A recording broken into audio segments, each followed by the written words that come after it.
Binaha ang ilang lugar sa Mindanao kasunod ng ulang dulot ng shear line o ang nagbabangga ang Amihan at Easterlies. Sa District Surigao del Sur, ilang ilog ang umapaw bunsod ng malalakas na ulan. Ang mga kalsada nagbistulang extension ng ilog. Ilang pamilya ang inilikas gamit ang rescue boats. Patuloy na nagmamonitor at nag-iikot ang mga otoridad para sa rescue operations. Pinapayuhan ang mga residente na maging alerto. Inaasahang magpapatuloy pa ang masamang panahon sa Bislig at sa iba pang bahagi ng Surigao del Sur. Nagka-landslide naman sa Barangay Pangyan Trento, Agusan del Sur kahapon. Sa video, kita ang unti-unting pagguho ng lupa sa Barangay Pangyan.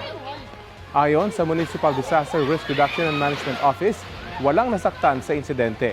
5 pamilya naman ang inilikas. Ang tuloy-tuloy na ulan dahil sa shear line ang itinuturong sanhi ng landslide sa lugar.